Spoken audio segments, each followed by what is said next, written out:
ಅಗ್ರರಾಷ್ಟ್ರೀಯ ವಾರ್ತೆಗೆ ಸ್ವಾಗತ. ನಾನು ಲಕ್ಷ್ಮಣ ಹೋಗರ್. ಗಣಿನಾಡಿನಲ್ಲಿ ಧೂಳೆಬ್ಬಿಸಿದ ಚುನಾವಣಾ ಅಬ್ಬರ. ಜಮಖಂಡಿಯಲ್ಲಿ ಕಣ್ಣೀರ ಕೋಡೆ ಹರಿಯಿತು. ಮತ್ತೊಂದು ಕಡೆ ಶಿವಮೊಗ್ಗದಲ್ಲಿ ಒಗ್ಗಟ್ಟಿನ ಮಂತ್ರ.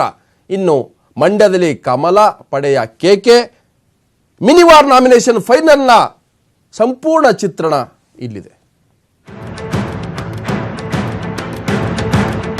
ಲೋಕಸಭೆ ಮತ್ತು ವಿಧಾನಸಭೆ ಮಿನಿ ವಾರ್ನಲ್ಲಿ ಇವತ್ತು ನಾಮಿನೇಷನ್ ಪ್ರಕ್ರಿಯೆಗೆ ತೆರೆ ಬಿದ್ದಿದೆ.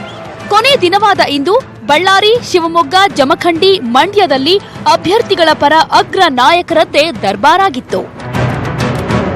ಗಣಿನಾಡಲ್ಲಿ ಕಾಂಗ್ರೆಸ್ನ ಕಟ್ಟಾಳುಗಳು ಧೂಳೆಬ್ಬಿಸಿ ಉಗ್ರಪ್ಪ ನಾಮಪತ್ರಕ್ಕೆ ಜೊತೆಯಾದ್ರೆ, ಕಮಲದ ಕಲಿಗಳು ಅದೇ ಧೂಳಲ್ಲಿ ಅಬ್ಬರಿಸಿ ಆರ್ಭಟಿಸುತ್ತಾ ನಾಮಪತ್ರ ಸಲ್ಲಿಕೆಗೆ ಜೊತೆಯಾದ್ರು.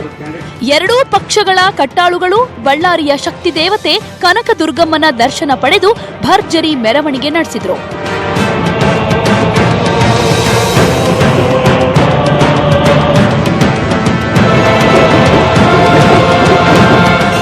ಬಿಜೆಪಿ ಅಭ್ಯರ್ಥಿ ಶಾಂತಾ ಪರವಾಗಿ ಶ್ರೀರಾಮುಲು, ಸೋಮಶೇಖರ ರೆಡ್ಡಿ ಬಂದ್ರೆ, ಕಾಂಗ್ರೆಸ್ ಅಭ್ಯರ್ಥಿ ವಿಎಸ್ ಉಗ್ರಪ್ಪಗೆ ಸಚಿವ ಡಿಕೆ ಶಿವಕುಮಾರ್ ಹಾಗೂ ಬಳ್ಳಾರಿ ಶಾಸಕರು ಜೊತೆಯಾದ್ರು. ಎರಡೂ ಪಕ್ಷದವರು ಡಿಸಿ ಕಚೇರಿಗೆ ಬಂದಾಗ ಮುಖಾಮುಖಿಯಾದ್ರು. ಬಿಜೆಪಿ ಅಭ್ಯರ್ಥಿ ಶಾಂತಾಗೆ ಕಾಂಗ್ರೆಸ್ನ ಉಗ್ರಪ್ಪ ಶುಭ ಕೋರಿದ್ರು. ಕೇಂದ್ರ ಸಚಿವ ರಮೇಶ್ ಜಿಗಜಿಣಗಿ ಉಗ್ರಪ್ಪ ನೀ ಇಲ್ಲಿಗೆ ಯಾಕೆ ಬಂದಿ ಅಂತ ಕಾಲೆಳೆದ್ರು. ಸಚಿವ ಡಿಕೆ ಶಿವಕುಮಾರ್ ಕಾಂಗ್ರೆಸ್ ಧ್ವಜದ ಜೊತೆ ಜೆಡಿಎಸ್ ಬಾವುಟವನ್ನ ತಾವೇ ಕಟ್ಟಿದ್ರು.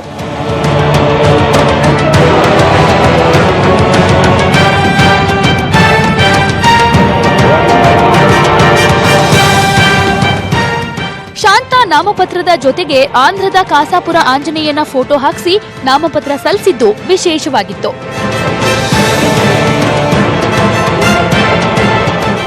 ಇದೇ ವೇಳೆ ಬಿಜೆಪಿ ಜಿಲ್ಲಾಧ್ಯಕ್ಷೆ ಶಶಿಕಲಾ ಕಾಲಿಗೆ ಶಾಂತಾ ನಮಸ್ಕರಿಸಿದ ಘಟನೆ ನಡೆಯಿತು. ಇನ್ನೊಂದು ಕಡೆ ಬಿಜೆಪಿ ಶಾಸಕ ಗೋಪಾಲಕೃಷ್ಣ ಕಾಲಿಗೆ ಬಿದ್ರು ಕಾಂಗ್ರೆಸ್ ಶಾಸಕ ನಾಗೇಂದ್ರ.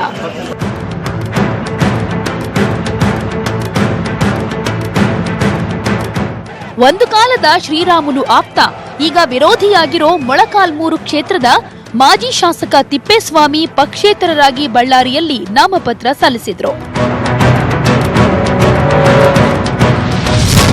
ಜಮಖಂಡಿಯಲ್ಲಿ ಭಿನ್ನಮತ, ಕಣ್ಣೀರು, ಒಗ್ಗಟ್ಟಿನ ಮಂತ್ರ.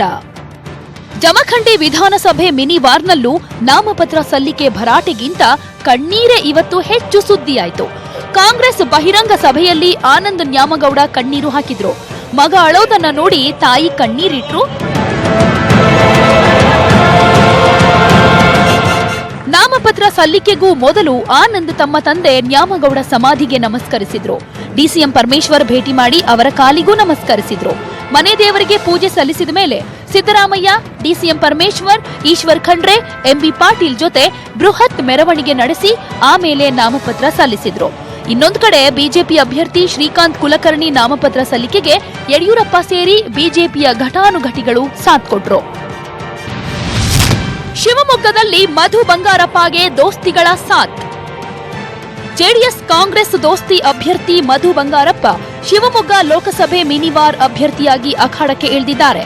ಮುಖ್ಯಮಂತ್ರಿ ಕುಮಾರಸ್ವಾಮಿ ಜೊತೆಗೆ ಕಾಂಗ್ರೆಸ್ನ ಕಾಗೋಡು ತಿಮ್ಮಪ್ಪ, ಕಿಮ್ಮನೆ ರತ್ನಾಕರ್ ಸೇರಿ ದೋಸ್ತಿ ನಾಯಕರು ಮಧುಗೆ ಸಾಥ್ ಕೊಟ್ಟಿದ್ದಾರೆ. ಇತ್ತ ಮಂಡ್ಯ ಲೋಕಸಭೆ ಮಿನಿವಾರ್ಗೆ ಬಿಜೆಪಿ ಅಭ್ಯರ್ಥಿಯಾಗಿ ಡಾಕ್ಟರ್ ಸಿದ್ದರಾಮಯ್ಯ ನಾಮಪತ್ರ ಹಾಕಿದ್ದಾರೆ. ಒಟ್ನಲ್ಲಿ ಮಿನಿವಾರ್ ರಣರಂಗ ಇವತ್ತಿನಿಂದ ಕಾವೇರಿದೆ. ಅಸಮಾಧಾನದ ಹೊಗೆ, ಭಿನ್ನ ಮತದ ಬೇಗುದಿಗೆಲ್ಲ ನಾಯಕರು ತೇಪೆ ಹಚ್ಚೋ ಕೆಲಸ ಮಾಡಿದ್ದಾರೆ. ಇನ್ಮುಂದೆ ಅಬ್ಬರದ ಪ್ರಚಾರ, ಆಮೇಲೆ ಅಭ್ಯರ್ಥಿಗಳ ಭವಿಷ್ಯ ನಿರ್ಧಾರ. Political bureau, news 18 Kannada. ಇನ್ನು ನಾಮಪತ್ರ ಸಲ್ಲಿಕೆ ಭರಾಟೆ ನೋಡಿದ ಮೇಲೆ ನಾಯಕರ ಮಾತಿನ ಭರಾಟೆ ನೋಡ್ಬೇಕಲ್ವಾ? ಈ ಅಖಾಡದಲ್ಲಿ ಯಾವ ರೀತಿಯ ಮಾತಿನ ಬಾಣ ವಾಗ್ಬಾಣಗಳು ಒಬ್ಬರ ಮೇಲೆ ಒಬ್ಬರು ಎಸೆದಿದ್ದಾರೆ. ಇದು ಬೈ ಎಲೆಕ್ಷನ್ ಅಖಾಡದ ಬಿಗ್ ಫೈಟ್ನ ಮಾತಿನ ಪ್ರಹಾರ. ಶಿವಮೊಗ್ಗ ಜಿಲ್ಲೆಯ ರಾಜಕಾರಣದಲ್ಲಿ ಇದು ಒಂದು ದೇವರ ಆಟ ಅಂತ ಹೇಳಿ, ಇದು ಹುಡುಗಾಟಿಕೆ ಆಟ ಆಡಕ್ಕೆ ಬಂದಿಲ್ಲ ನಾನು, ಇದು ದೇವರ ಆಟ. ಇದು ಶಿವಮೊಗ್ಗಕ್ಕೆ ಬಿ ಜೆ ಪಿ ಪಕ್ಷದಷ್ಟೇ ಅಲ್ಲ ಕೊಡುಗೆ. ಇವತ್ತು ಈ ಕುಟುಂಬಕ್ಕಾಗಿರತಕ್ಕಂಥ ನೋವನ್ನು ಸರಿಪಡಿಸ್ತಕ್ಕಂಥ ನಿಟ್ಟಿನಲ್ಲಿ ಶಿವಮೊಗ್ಗ ಜಿಲ್ಲೆಯ ಜನತೆಯ ವಿಶ್ವಾಸವನ್ನು ಗಳಿಸ್ತಕ್ಕಂಥದ್ದಕ್ಕೆ ನನಗೊಂದು ಸಣ್ಣ ಅವಕಾಶ ಇವತ್ತು ಕಾಗೋಡು ತಿಮ್ಮಪ್ಪನವರಿಂದ ನನಗೆ ದೊರಕಿದೆ ಅಂತಕ್ಕಂಥ ಹೇಳಿಕ್ಕೆ ಬಯಸ್ತೇನೆ. ಏನು ಕುಮಾರಸ್ವಾಮಿ ಹೇಳಿದ್ದಾರೆ ದೈವಿಚ್ಛೆ, ಅದು ದೈವಿಚ್ಛೆ ಅಲ್ಲ, ಅದು ಕುಮಾರಸ್ವಾಮಿ ದೇವೇಗೌಡರ ಇಚ್ಛೆ. ಕಾಂಗ್ರೆಸ್ ಅನ್ನ ತುಳಿಬೇಕು ಅನ್ನೋ ಇಚ್ಛೆಗೆ ಅದು ದಾರಿದೀಪ ಅಷ್ಟೇ. ಕಾಂಗ್ರೆಸ್ ಕೊಟ್ಟ ಕುದುರೆಯನ್ನ ಏರ್ಲಾರ್ದವನು ಶೂರನೂ ಅಲ್ಲ, ಧೀರನೂ ಅಲ್ಲ. ಅಡ್ರೆಸ್ ಇಲ್ಲದಂತ ಉಗ್ರಪ್ಪನವರು ಕಾಂಗ್ರೆಸ್ ಪಕ್ಷದಿಂದ ಬೇರೆ ಕಡೆಯಿಂದ ಬಂದು ಸ್ಪರ್ಧೆ ಮಾಡಿದ್ದಾರೆ. ಹಂಗಾಗಿ ಇವತ್ತು ಈ ಸ್ಥಳೀಯರಿಗೆ, ಈ ಜಿಲ್ಲೆಯ ಜನರ ಅವಕಾಶವನ್ನು ಮಾಡಿಕೊಡ್ತಾರಂತ ವಿಶ್ವಾಸ ನನಗಿದೆ. ಹಂಗಾಗಿ ಇವತ್ತು ಈ ಚುನಾವಣೆಯಲ್ಲಿ ಗೆಲ್ಲಿತೀನಿ ಅನ್ನೋಂಥ ನಂಬಿಕೆ ನನ್ನಲ್ಲಿದೆ. ಅವ್ರು ಹೇಳಿದಾರಲ್ಲ, 6ನೇ ತಾರೀಕಿನ ಹೇಳಿದಾರಲ್ಲ, ನಮ್ಮ ಅಣ್ಣವರ ಶ್ರೀರಾಮರ ನುಡಿ ಎಲ್ಲ ಕಾಯ್ಕೊಂಡಿದ್ದೀವಿ ನೋಡಕ್ಕೆ. ಇಲ್ಲಿ ಗೆಲ್ಲಕ್ಕಾಗ್ಲಿಲ್ವಾ? ನಿಮ್ದೇ ಕ್ಷೇತ್ರ, ಇಲ್ಲಿ ಗೆಲ್ಬೋದಾಗಿದೆಲ್ಲ, ಪಕ್ಕದ ಕ್ಷೇತ್ರಕ್ಕೆ ಯಾಕೆ ಹೋದ್ರಿ, ಪಕ್ಕದ ಜಿಲ್ಲೆಗೆ ಯಾಕೆ ಹೋದ್ರಿ ಅಂತ ನೀವು ಕೇಳಬೇಕಾಯ್ತು. ನಮ್ಗೆ ಅಪಾರವಾದಂಥ ಈ ಬಳ್ಳಾರಿ ಜನತೆ ಮೇಲೆ ನಂಬಿಕೆ ಇದೆ. 5 ಕಡೆ ಚುನಾವಣೆ ನಡೀತಾ ಇದೆ. 3 ಲೋಕಸಭಾ ಕ್ಷೇತ್ರದಲ್ಲೂ ನಾವು ಗೆಲ್ತೇವೆ. ಮಂಡ್ಯದಿಂದ ಈಗ ತಾನೇ ಅಲ್ಲಿಂದ ಬರ್ತಾ ಇದ್ದೇನೆ. ಡಾಕ್ಟರ್ ಸಿದ್ದರಾಮಯ್ಯ ಅಂತ ಒಳ್ಳೆ ಅಭ್ಯರ್ಥಿ ಅವರು ಸಿಕ್ಕಿದ್ದಾರೆ. ಈಗಾಗಲೇ ಬಳ್ಳಾರಿ, ಶಿವಮೊಗ್ಗ ಗೆದ್ದಾಗಿದೆ. ಉಪಚುನಾವಣೆಗಳಲ್ಲಿ ಇದ್ರ ಬಗ್ಗೆ ಹೆಚ್ಚು ಮಹತ್ವವನ್ನು ನಾವು ಕೊಟ್ಟಿದ್ದೇವೆ. ಯಡಿಯೂರಪ್ಪನವರು ಅವರು ಮತ್ತೊಂದು ಬಾರಿ ಮುಖ್ಯಮಂತ್ರಿ ಆಗಬೇಕು ಅಂತ ಹೇಳಿ ಆಸೆ ಇಟ್ಕೊಂಡಿದ್ದಾರೆ. ಹಿಂದೆನೂ ಪ್ರಯತ್ನ ನಡೆಸಿದ್ರು, ವಿಫಲ ಆದ್ರು. ಯಾವುದೇ ಕಾರಣಕ್ಕೂ ನಮ್ಮ ಸಮ್ಮಿಶ್ರ ಸರ್ಕಾರ ಬೀಳೋದಕ್ಕೆ ಸಾಧ್ಯ ಇಲ್ಲ. ಸಿದ್ದರಾಮಯ್ಯನವರು ಇವತ್ತು ಹಲ್ಲಿಲ್ಲದ ಹಾವು, ಅದಕ್ಕೆ ಹಲ್ಲಿಲ್ಲದ ಹಾವಿಗೆ ಯಾರು ಹಾಲು ಹಾಕೋದಿಲ್ಲ. ಅದಕ್ಕಾಗಿ ನಂಗೆ ಅನ್ಸುತ್ತೆ ಭಾರತೀಯ ಜನತಾ ಪಾರ್ಟಿಗೆ ಇವತ್ತು ನರೇಂದ್ರ ಮೋದಿ ಅವರ, ಯಡಿಯೂರಪ್ಪನವರ ನೇತೃತ್ವದಕ್ಕೆ ಜನ ಬೆಂಬಲ ಇದೆ. ಏನಾದ್ರೂ ಅವರು ಕೊಟ್ಟಿರ್ತಕ್ಕಂಥ ಮಾತುಗಳನ್ನ ನಡೆಸಿದಾರ ಹೇಳಲಿಕ್ಕೆ ಬಿಜೆಪಿ ಅವರು ಬರ್ಲಿ ಒಂದೇ ವೇದಿಕೆ ಮೇಲೆ ಚರ್ಚೆ ಮಾಡ್ಲಿಕ್ಕೆ ಅಚ್ಚೇ ಭಿನ್ನ ಎಲ್ಲಿ ಬಂದಿದೆ ಅಚ್ಚೇ ಭಿನ್ನ? ಪೆಟ್ರೋಲ್ ಬೆಲೆ ಎಷ್ಟು, ಈಗ ಡೀಸೆಲ್ ಬೆಲೆ ಎಷ್ಟು, ಗ್ಯಾಸ್ ಬೆಲೆ ಎಷ್ಟು? ನಿನ್ನೆ ಅಷ್ಟೇ ಶಿವಮೊಗ್ಗದ ಅಖಾಡದಲ್ಲಿ ಯಡಿಯೂರಪ್ಪ ಹೇಳಿದ್ರು, ನಾಳೆ 3 ಗಂಟೆ ನಂತರ JDS ಕಾಂಗ್ರೆಸ್ ದೋಸ್ತಿಗಳಲ್ಲಿ ಅಲ್ಲೋಲಕಲ್ಲಾಗತ್ತೆ, ಅಂಥದ್ದೊಂದು ಶಾಕಿಂಗ್ ನ್ಯೂಸ್ ಕೊಡ್ತೀನಿ ಅಂತ ಹೇಳಿದ್ರು. ನಾವು ಕೂಡ ಎಲ್ಲರೂ ಕೂಡ ಕಾಯ್ತಾ ಇದ್ರು ಶಾಕಿಂಗ್ ನ್ಯೂಸ್ ಏನಂತ. ಆದ್ರೆ ಇವತ್ತು ಕೇಳಿದ್ರೆ ಯಡಿಯೂರಪ್ಪನವರೇ ಉಲ್ಟಾ ಹೊಡೆದ್ರು. ಅಂಥದ್ದು ಯಾವ ಶಾಕಿಂಗ್ ನ್ಯೂಸ್ ಕೊಡ್ತೀನಿ ಅಂತ ನಾನು ಹೇಳಿಲ್ಲ. ಆದರೆ ಎದುರಾಳಿಗಳು ಸುಮ್ಮನೆ ಇರಬೇಕಲ್ಲ, ಅವರು ಕೂಡ ಟಾಂಗ್ ಕೊಟ್ಟಿದ್ದಾರೆ. ಹಾಗಿದ್ರೆ ಏನಿದು ಶಾಕಿಂಗ್ ನ್ಯೂಸ್, ಯಾಕಿದು ಯೂ ಟರ್ನ್ ಆಯಿತು? ಅವ್ರ ಮಾತುಗಳನ್ನು ಕೇಳಿ. ನಾಳೆ 3 ಗಂಟೆಗೆ ನಾಮಪತ್ರ ಸಲ್ಲಿಸೋದು ಮುಗಿದ ಮೇಲೆ ಇಡೀ ಕರ್ನಾಟಕದ 5 ಕ್ಷೇತ್ರದಲ್ಲಿ ಯಾವ ರೀತಿ ರಾಜಕೀಯ ಏರುಪೇರುಗಳಾಗುತ್ತೆ, ಕಾಂಗ್ರೆಸ್ JDS ನಲ್ಲಿ ಒಬ್ಬರೊಬ್ಬರು ಮುಖ ನೋಡದೇ ಇರುವಂತ ಪರಿಸ್ಥಿತಿಗೆ ಬರ್ತಾರೆ ಅನ್ನೋದನ್ನ ತಾವು ಕಾದು ನೋಡಿ. ನಾನು ಭವಿಷ್ಯ ಹೇಳೋದಿಲ್ಲ. ನಾಳೆ 3 ಗಂಟೆ ಆದಮೇಲೆ ನಿಮಗೆ ಅರ್ಥ ಆಗುತ್ತೆ ಇವರ ಪರಿಸ್ಥಿತಿಗಳು ಏನು, ಯಾವ ರೀತಿ ಕಚ್ಚಾಡ್ತಾ ಇದ್ದಾರೆ ಅನ್ನುವಂಥದ್ದು. ಸೊ ಅಲ್ಲಿವರೆಗೆ ಕಾಯೋಣ. 3 ಗಂಟೆಗೆ ಕಾಂಗ್ರೆಸ್ಗೆ ಒಂದು ಶಾಕಿಂಗ್ ನ್ಯೂಸ್ ಕೊಡ್ತೀನಿ ಅಂತ ಹೇಳಿದ್ರು. ನಾನೇನು ಹೇಳಿಲ್ಲ, ಅದು ಯಾರು ಆತರ ಹೇಳಿದ್ರೆ ಎಷ್ಟು ಶಾಕ್ಗಳಾದ ಈಗ. ಏನಾದ್ರು ಶಾಕ್ ಕೊಡಿದ್ರೆ ಅವ್ರಿಗೆ ಹೊಡಿಬೇಕು ಹೊರತು ನಮ್ಗೇನಾಗುತ್ತೆ. ಯಾಕಂದ್ರೆ ಯಡಿಯೂರಪ್ಪ ಸುಳ್ಳು ಹೇಳೋದು. ಎಷ್ಟು ಸರ್ಕಾರ ಈಗ ಬಿದ್ದೋಯ್ತದೆ, ನಾಳೆ ಮಾಡ್ತೀವಿ ಎಲ್ಲ ಹೇಳಿದ್ರಲ್ವಾ, ಏನಾಯ್ತಪ್ಪ? ಯಡಿಯೂರಪ್ಪನವ್ರ ಮಾತುಗಳಿಗೆ ಕಿಮ್ಮತ್ತೇನಿಲ್ಲ, ಕಿಮ್ಮತ್ ಕೊಡ್ಬೇಕಾಗತ್ತೆ ಇಲ್ಲ. ನವೆಂಬರ್ 6 ಡೆಡ್ ಲೈನು, ನವೆಂಬರ್ 10ನೇ ತಾರೀಕಿಗೆ ಬಿಜೆಪಿಯ ಹೊಸ ಸರ್ಕಾರ, ನವೆಂಬರ್ 10ಕ್ಕೆ ಒಂದು ಕಾಲ ನಿಗದಿ. ಇದೆಲ್ಲ ಪ್ರತಿನಿತ್ಯ ನಡೀತಾ ಇದೆ. ಬಿಜೆಪಿಯ ನಾಯಕರ ಈ ಒಂದು ವ್ಯರ್ಥ ಕಸರತ್ತು ಅಂತಕ್ಕಂಥದ್ದನ್ನು ಹೇಳ್ತೀನಿ.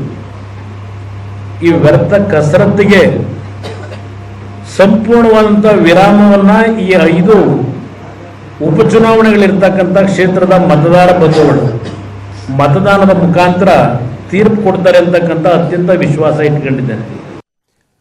ಮೈತ್ರಿ ಸರ್ಕಾರವನ್ನ ಬೀಳಿಸಿ 2019ರಲ್ಲಿ ಬಿಜೆಪಿ JDS ಕಾಂಗ್ರೆಸ್ಗೆ ಬ್ರೇಕ್ ಹಾಕಲಿಕ್ಕೆ ಅದರ ಬಳಿ ಇರತಕ್ಕಂಥ ದೊಡ್ಡ ಅಸ್ತ್ರ ಟಿಪ್ಪು ಜಯಂತಿ. ಸೊ ಇದನ್ನ ಈಗ ನ್ಯೂಸ್ 18 ಕನ್ನಡ ಇಡೀ ದಿನ ಸೂಪರ್ ಎಕ್ಸ್ಕ್ಲೂಸಿವ್ ವರದಿಯ ಮೂಲಕ ಇಡೀ ರಾಜಕೀಯ ವಲಯದಲ್ಲಿ ಇವತ್ತು ಸಂಚಲನ ಮೂಡಿಸ್ತು.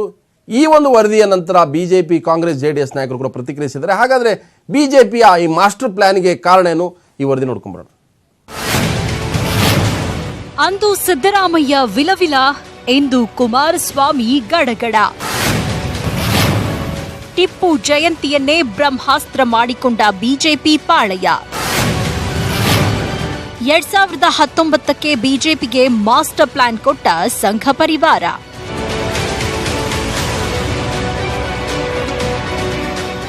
ಟಿಪ್ಪು ಜಯಂತಿಯನ್ನು ಬ್ರಹ್ಮಾಸ್ತ್ರ ಪ್ರಯೋಗಿಸಿದ್ರೆ ಕಾಂಗ್ರೆಸ್ JDS ಜನರ ಕಣ್ಣಲ್ಲಿ ವಿಲನ್ಗಳಾಗ್ತಾರೆ. ಅವಧಿಗೂ ಮುನ್ನವೇ ದೋಸ್ತಿ ಸರ್ಕಾರ ಕಳಚಿ ಬೀಳತ್ತೆ. ಕುಮಾರಸ್ವಾಮಿ ಸಿಎಂ ಸೀಟ್ ಕಳೆದುಕೊಳ್ತಾರೆ. 2019 ಚುನಾವಣೆಯಲ್ಲಿ ಜನರು ಈ ಎರಡೂ ಪಕ್ಷಗಳನ್ನ ದೂರ ಇಡ್ತಾರೆ. ಇಂಥದ್ದೊಂದು ಮಾಸ್ಟರ್ ಪ್ಲಾನ್ ಮಾಡಿದ್ದು ಬೇರಾರೂ ಅಲ್ಲ, ಕೇಶವ ಕೃಪಾದಲ್ಲಿ ಕುಳಿತಿರೋ ಸಂಘ ಪರಿವಾರದ ದೊಡ್ಡ ತಲೆಗಳು. ನವೆಂಬರ್ 10ಕ್ಕೆ ಟಿಪ್ಪು ಜಯಂತಿಯನ್ನ ಸರ್ಕಾರದಿಂದ ಆಚರಿಸಲಾಗುತ್ತೆ. ಆದರೆ ಅದಕ್ಕೂ ಮುನ್ನವೇ ಸಂಘ ಪರಿವಾರ ಟಿಪ್ಪು ಜಯಂತಿ ಮಾಡದಂತೆ ಮನವಿ ಮಾಡ್ತಾರೆ. ಹಾಗೊಂದು ವೇಳೆ ಮನವಿಯನ್ನ ಒಪ್ಪದಿದ್ರೆ ರಾಜ್ಯಾದ್ಯಂತ ಪ್ರತಿಭಟನೆ ನಡೆಸಲಾಗುತ್ತೆ. ಇಂಥದ್ದೊಂದು ಮಾಸ್ಟರ್ ಪ್ಲಾನ್ ಅನ್ನ ಸಂಘ ಪರಿವಾರ ಬಿಜೆಪಿಗೆ ಮಾಡಿಕೊಟ್ಟಿದೆ.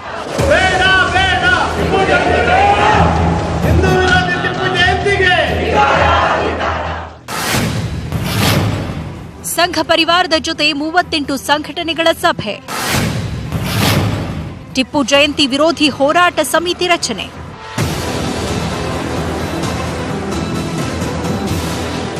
ಸಂಘ ಪರಿವಾರದ ಜೊತೆ ಈಗಾಗಲೇ 38 ಸಂಘಟನೆಗಳು ಸಭೆ ನಡೆಸಿವೆ.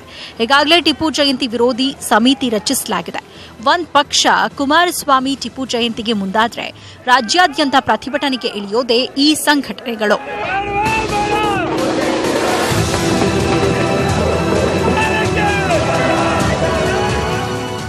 ಟಿಪ್ಪು ಜಯಂತಿ ಈಗಾಗಲೇ 3-4 ವರ್ಷ ಆಗ್ಬಿಟ್ಟದೆ. ಅದರಿಂದ it's not at all an issue at all. ನಾನು ಆ ಬಗ್ಗೆ ಏನು ಮಾತಾಡಕ್ಕೆ ಇಷ್ಟಪಡ.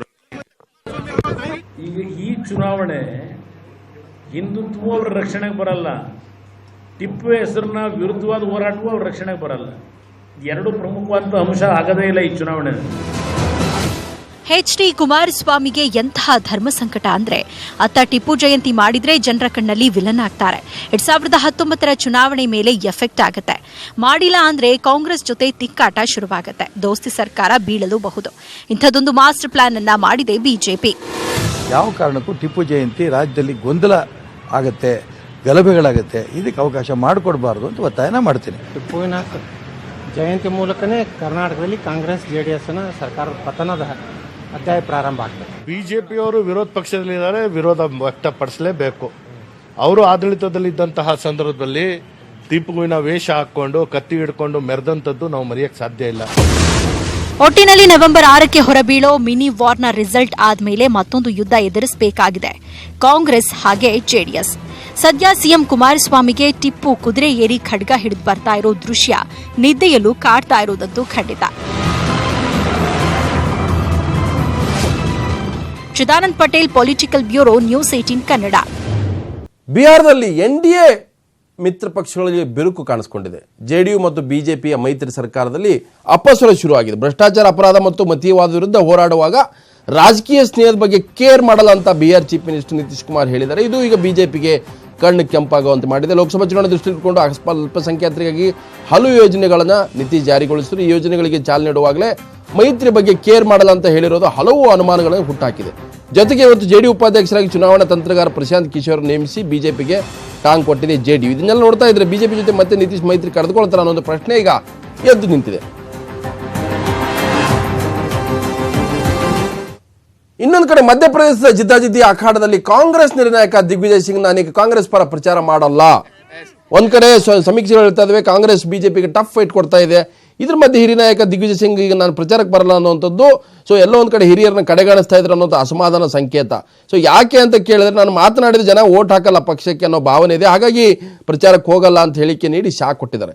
ಕಾಂಗ್ರೆಸ್ ಅಧ್ಯಕ್ಷ ರಾಹುಲ್ ಗಾಂಧಿ ಯುವಕರಿಗೆ ಮಣೆ ಹಾಕ್ತಾ ಇರೋದ್ರಿಂದ ಕಾಂಗ್ರೆಸ್ ಹಿರಿಯ ತಲೆಗಳು ಕಣ್ಣು ಕೆಂಪಾಗಿಸಿರುವಂಥದ್ದು ಇವರ ಹೇಳಿಕೆಯಿಂದ ಗೊತ್ತಾಗ್ತಾ ಇದೆ. ಹಾಗಾಗಿ ದಿಗ್ವಿಜಯ್ ಸಿಂಗ್ ವಿಚಾರದಲ್ಲಿ ಕೂಡ ಕಾಂಗ್ರೆಸ್ನಲ್ಲಿ ಅನೇಕ ಭಿನ್ನಾಭಿಪ್ರಾಯಗಳಿದ್ದಾವೆ. ऐसी धारणा है लोगों में. भारतीय जनता पार्टी उत्तर प्रदेश में चुनाव लड़ी, उनका मुख्यमंत्री का कौन दावेदार था बताइए. महाराष्ट्र में वो चुनाव लड़ी, उनका कौन मुख्यमंत्री का. ಇದು ಮಧ್ಯಪ್ರದೇಶದಲ್ಲಿ ದಿಗ್ವಿಜಯ್ ಸಿಂಗ್ ಶಾಕ್ ನಡೆದರೆ ಇನ್ನು ಗೋವಾದಲ್ಲೂ ಕಾಂಗ್ರೆಸ್ನ ಇಬ್ಬರು ಶಾಸಕರು ಬಿಜೆಪಿಗೆ ಜಂಪ್ ಆಗಿದ್ದಾರೆ. ಇಲ್ಲಿ ಕಾಂಗ್ರೆಸ್ಗೆ ದೊಡ್ಡ ಪೆಟ್ಟು ಬಿದ್ದಿದೆ. ಈಗ ಬಿಜೆಪಿ ಮತ್ತು ಕಾಂಗ್ರೆಸ್ ತಲಾ 14 ಶಾಸಕರನ್ನ ಹೊಂದಿದಂತಾಗಿದೆ. ಕಾಂಗ್ರೆಸ್ನ ಸುಭಾಷ್ ಶಿರೋಡ್ಕರ್ ಮತ್ತು ದಯಾನಂದ್ ಸೊಪ್ಟೆ ದೆಹಲಿಯಲ್ಲಿ ಬಿಜೆಪಿ ಅಧ್ಯಕ್ಷ ಅಮಿತ್ ಶಾರನ್ನ ಭೇಟಿಯಾದರು. ನಂತರ ವಾಪಸ್ ಬಂದು ಬಿಜೆಪಿ ಕಚೇರಿಯಲ್ಲಿ ಸೇರ್ಪಡೆಯಾದರು. ಶಾಸಕ ಸ್ಥಾನಕ್ಕೆ ರಾಜೀನಾಮೆಯನ್ನು ಕೂಡ ಇವರು ನೀಡಿದರೆ ಇನ್ನು 2 ಅಥವಾ 3 ಕಾಂಗ್ರೆಸ್ ಶಾಸಕರು ಬಿಜೆಪಿ ಸೇರೋ ಸಾಧ್ಯತೆ. ಒಂದು ಕಡೆ ಮನೋಹರ್ ಪರಿಕರ್ ಆರೋಗ್ಯದ ಹಿನ್ನೆಲೆಯಲ್ಲಿ ಕಾಂಗ್ರೆಸ್ ಕೂಡ ಸರ್ಕಾರ ರಚನೆಗೆ ಮುಂದಾಗಿತ್ತು. ಈಗ ಬಿಜೆಪಿಗೆ ಈ ಶಾಸಕ ಸೇರ್ಪಡೆ ಆಗಿರೋದ್ರಿಂದ ಬಿಜೆಪಿಯ ಸಂಖ್ಯಾಬಲ ಹೆಚ್ಚಾಗ್ತಾ ಇದೆ. भाई अभी विकास ही जान पीछे सवाल जवाब कर सकेंगे. ರಾಮೇಶ್ವರಕ್ಕೆ ಹೋದರೂ ಕೂಡ ಶನೇಶ್ವರ ಕಾಟ ತಪ್ಪಲಿಲ್ಲ ಅನ್ನೋ ಹಾಗೆ ಇವತ್ತು ಕೇಂದ್ರ ಸಚಿವ MJ ಅಕ್ಬರ್ ವಿರುದ್ಧ ಮತ್ತೊಬ್ಬ ಮಹಿಳಾ ಪತ್ರಕರ್ತೆ ಆರೋಪವನ್ನು ಮಾಡಿದ್ದಾರೆ. ಸೊ ಈಗಾಗಲೇ MJ ಅಕ್ಬರ್ ಮೀಟು ಅಂದದಲ್ಲಿ 12 ಪತ್ರಕರ್ತರ ಅಕ್ಬರ್ ಮೇಲೆ ಲೈಂಗಿಕ ಆರೋಪ ಮಾಡಿದ್ರು. ಆದರೆ ಸಚಿವರು ಕೋರ್ಟ್ನಲ್ಲಿ ಮಾನನಷ್ಟ ಮೊಕದ್ದಮೆಯನ್ನು ಕೂಡ ದಾಖಲಿಸಿದ್ದಾರೆ. ಈಗ ಮತ್ತೆ 4 ಪತ್ರಕರ್ತರ ಅಕ್ಬರ್ ವಿರುದ್ಧ ಲೈಂಗಿಕ ದೌರ್ಜನ್ಯ ಆರೋಪವನ್ನು ಹೊರಿಸಿದ್ದಾರೆ. ಆರೋಪ ಮಾಡ್ತಿರೋ ಸಂಖ್ಯೆ ಈಗ 16ಕ್ಕೆ ಏರಿಕೆಯಾಗಿದೆ. ಇನ್ನೊಂದೆಡೆ ಮೀಟು ಅಭಿಯಾನವನ್ನು ಕೆಲವರು ಪ್ರಚಾರಕ್ಕೆ ಬಳಸ್ಕೊಳ್ತಾ ಇದ್ದಾರೆ ಅಂತ ಹುಬ್ಬಳ್ಳಿಯಲ್ಲಿ ನಟಿ ರಾಗಿಣಿ ಹೇಳಿದ್ದಾರೆ. ನಾನು ಈ ರೀತಿ ತೊಂದರೆ ಫೇಸ್ ಮಾಡಿಲ್ಲ ಅಂದರು. ಇನ್ನು ಬಹುಭಾಷಾ ನಟಿ ಪ್ರಣೀತಾ ಕೂಡ ಮಾತನಾಡಿದ್ರು. ಮೀಟು ಆಂದೋಲನ ಶುರುವಾಗಿದ್ದು ಮಹಿಳೆಯರಿಗೆ ಶಕ್ತಿ ಬಂದಂತಾಗಿದೆ ಅಂತ ಆಂದೋಲನಕ್ಕೆ ಬೆಂಬಲ ನೀಡಿದ್ದಾರೆ.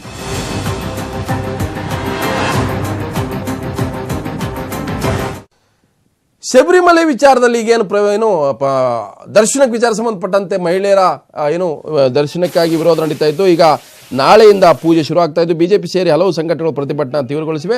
ಮಹಿಳೆಯರ ಹೆಚ್ಚಿನ ಸಂಖ್ಯೆಯಲ್ಲಿ ರಸ್ತೆಗಳದ್ದು ಪ್ರತಿಭಟಿಸ್ತಾ ಇದ್ದಾರೆ. ಶಬರಿಮಲೆಗೆ ಬರ್ತಿರೋ ಬಸ್ಸು, ಕಾರು ಸೇರಿದಂತೆ ವಿವಿಧ ವಾಹನಗಳನ್ನು ಚೆಕ್ ಮಾಡಿ ಬಿಡಲಾಗ್ತಾ ಇದೆ. ಒಂದು ವೇಳೆ 10 ರಿಂದ 50 ವರ್ಷ ವಯಸ್ಸಿನ ಮಹಿಳೆಯರು ಕಂಡು ಬಂದರೆ ಬಲವಂತವಾಗಿ ವಾಪಸ್ ಕಳಿಸಲಾಗುತ್ತಾ ಇದೆ. ಇದಕ್ಕಾಗಿ ಮಹಿಳೆಯರೇ ಟೊಂಕಕಟ್ಟು ನಿಂತಿದ್ದು ಶಬರಿಮಲೆ ರಕ್ಷಿಸಿ ಹೋರಾಟವನ್ನು ತೀವ್ರಗೊಳಿಸಿದ್ದಾರೆ. ಇವತ್ತು ನಾಡ ಹಬ್ಬ ದಸರಾಗೆ 7ನೇ ದಿನ ಸಂಭ್ರಮ. ಇವತ್ತು ಹೇಗಿತ್ತು ದಸರಾ ಬನ್ನಿ ನೋಡೋಣ.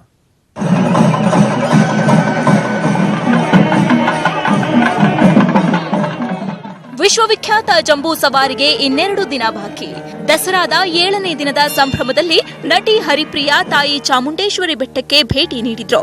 ಬರಿಗಾಲಲ್ಲಿ ಮೆಟ್ಟಿಲು ಏರಿ ತಾಯಿಯ ದರ್ಶನ ಪಡೆದ್ರು. ಹೌದು, ಇಸ್ ದ ಸೆಕೆಂಡ್ ಟೈಮ್ ಮೆಟ್ಲು ತಿರುಪತಿ ನಮ್ಮ ಮನೆ ದೇವರು, ಅಲ್ಲಿ ತಿರುಮಲ ಕೂಡ ಬೆಟ್ಟ ಹತ್ತಾ ಇರ್ತೀನಿ. ಇಲ್ಲೂ ಚಾಮುಂಡಿಗೆ ಕೂಡ ಲಾಸ್ಟ್ ಟೈಮ್ ನಾನು ಅಣ್ಣ ಹತ್ತಿದ್ವಿ. ಈ ಸರಿ ಯುವ ದಸರಾಗೆ ಇಲ್ಲಿ ಬಂದಿದ್ದೆ. ಸೊ ನಾನು ನನ್ನ ಸ್ಟಾಫ್ ಎಲ್ಲ ಸೇರಿ ಹತ್ತಾ ಇದ್ದೀವಿ. ಸೊ ಎಲ್ಲ ಚಾಮುಂಡಿ ದೇವರ ದರ್ಶನ ಇವತ್ತು ಪಡಿತಾ ಇದ್ದೀವಿ. So very happy. ದಸರಾ ಪುಸ್ತಕ ಮೇಳಕ್ಕೆ ಉತ್ತಮ ಪ್ರತಿಕ್ರಿಯೆ ಸಿಕ್ಕಿತ್ತು. ಸಾಹಿತ್ಯಾಸಕ್ತರು ಮಳಿಗೆಗೆ ಭೇಟಿ ನೀಡಿ ಪುಸ್ತಕಗಳನ್ನ ಖರೀದಿಸಿದ್ರು. ವರುಣಾ ಕೆರೆಯಲ್ಲಿ ದಸರಾ ಜಲ ಕ್ರೀಡೋತ್ಸವಕ್ಕೆ ಪ್ರವಾಸಿಗರು ಮುಗಿಬಿದ್ದಿದ್ರು. ಫಲಪುಷ್ಪ ಪ್ರದರ್ಶನಕ್ಕೆ ಭರ್ಜರಿ ರೆಸ್ಪಾನ್ಸ್ ಸಿಕ್ಕಿತ್ತು. 7ನೇ ದಿನವೂ ಜನ ಹೂವಿನ ಲೋಕ ನೋಡಲು ಮುಗಿಬಿದ್ದಿದ್ರು. ಆಹಾರ ಮೇಳದಲ್ಲಿ ಕೇಕ್ ತಿನ್ನುವ ಸ್ಪರ್ಧೆ ಆಯೋಜಿಸಲಾಗಿತ್ತು. ನಿಮಿಷಗಳ ಲೆಕ್ಕದಲ್ಲಿ ಕೇಕ್ ತಿಂದ ಪುಟಾಣಿಗಳು ಸಖತ್ ಎಂಜಾಯ್ ಮಾಡಿದ್ರು. ಜಂಬೂ ಸವಾರಿಗೆ ಅರ್ಚನಾ ಅಂಡ್ ಟೀಮ್ನ ತಾಲೀಮು ಕೂಡ ಜೋರಾಗಿದೆ. ಮಧು ಜೊತೆ ಪುಟ್ಟಪ್ಪ, ನ್ಯೂಸ್ 18 ಕನ್ನಡ, ಮೈಸೂರು. ಇದು ಇವತ್ತಿನ ಅಗ್ರ ರಾಷ್ಟ್ರೀಯ ವಾರ್ತೆ.